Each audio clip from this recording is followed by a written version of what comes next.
Well, I think the first thing to consider is the fact that the climate of Iceland, well, it's very different to mainland Scandinavia.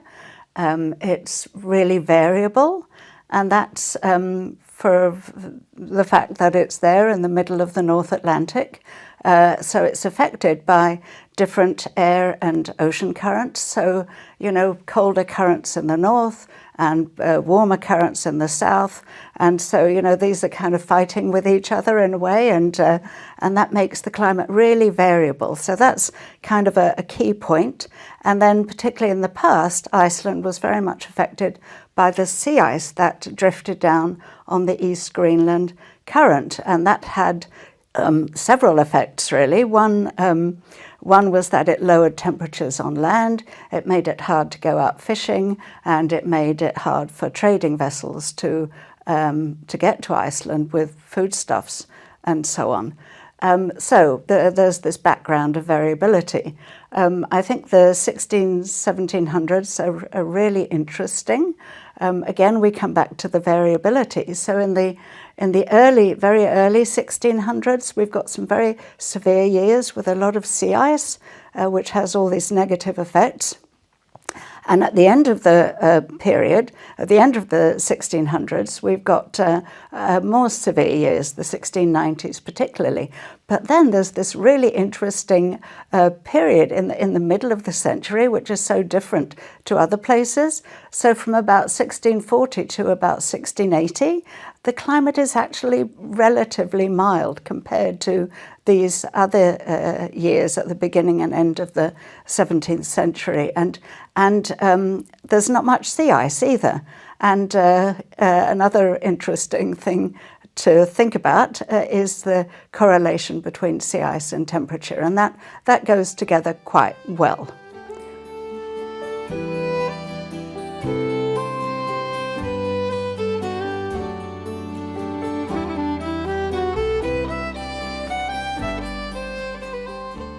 Well, most definitely, but it wasn't really only in the 16 and 1700s. It was really pretty much in the last 1,000 years or so, or since when Iceland was first settled, which was in the late 9th century as part of the Viking Age expansion. But the thing to remember also about Iceland is, you know, it's an island there in the middle of the North Atlantic. It's marginal for agriculture. So, you know, there were periods when they did grow a little bit of barley, but basically the only crop was grass. And this was, that grew, you know, naturally. And this was absolutely vital to be able to feed the livestock over the winter. So, you know, in the summer, the livestock, the sheep and the cattle, the horses were roaming free. But over the winter, if it was a severe winter and a severe spring, or both, there wouldn't be enough hay to feed the livestock. So the crucial summer task was to gather hay for the livestock. And of course there was fishing as well going on at the same time. But really agriculture was the most important thing. But it was just the grass and the hay. And so there were many famines throughout Iceland's history. And of course, there were other factors. You know, it wasn't just climate. I mean, there was a political situation and so on. But you know, looking back over the years when there were famines, it's almost always when there was a severe year, a lot of sea ice and so on. So there is this close connection between climate and the agriculture of Iceland, which was the grass.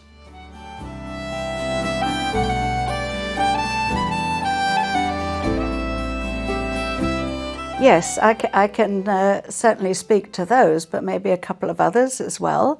So the early 1600s, very severe years, and the late 1600s, when many people died of hunger. People would desert their farms in the hope of going to a different district to perhaps be helped.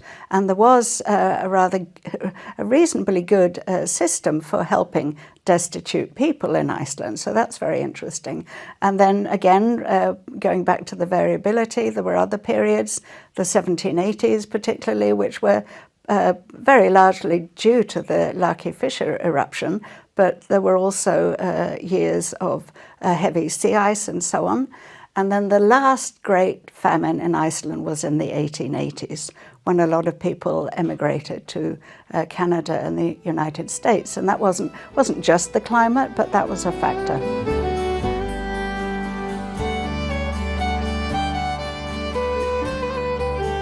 No, it's not through those things. I mean, Iceland actually doesn't have many trees, and so tree ring research has never really caught on there. And Iceland does have glaciers, but it's never really worked to take ice cores on Iceland.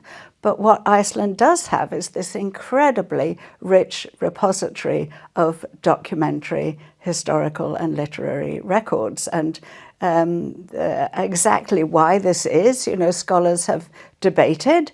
So we can't really go into that, except to say that from very early times, Icelanders were very interested in keeping records.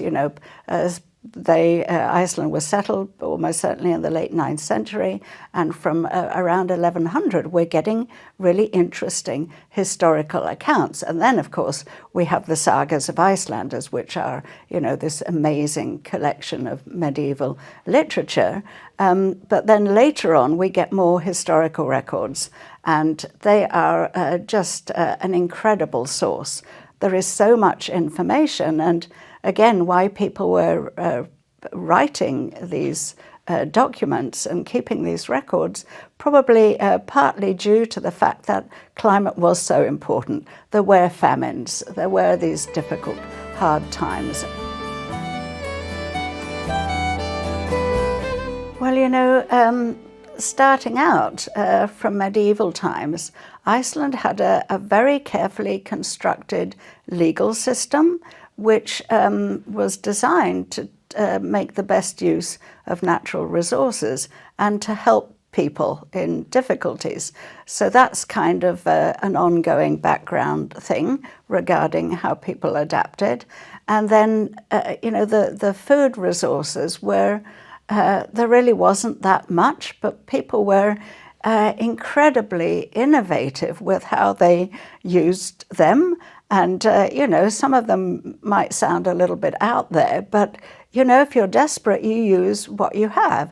And so they had fish, so they would dry the fish and salt the fish so that it would keep over the winter.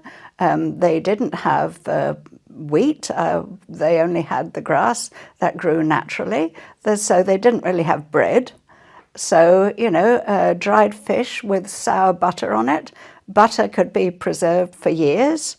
And then they had the products from the sheep, which was the main source of food, really.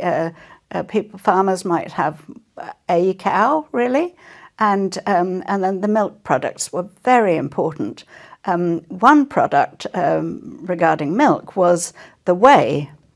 Milk was separated, and the whey was used to preserve meat products over the winter. So all sorts of bits of the animal that weren't eaten, fresh, they would be put in barrels of sour whey to, be kept over the winter. So just very innovative ways of using what they had. And then, of course, there were products from the sea, marine mammals, seals. People would take seals on the sea ice. And, the sea ice was mainly bad news, but it did sometimes bring useful products like seals and stranded whales. Now, again, going back to the legal system, there were very strict rules about how stranded whales should be used and who owned them. But we have the expression in English, a windfall, In Icelandic, it's a hvalreki, which is a whale stranding, because often in times of famine, people were saved by a stranded whale.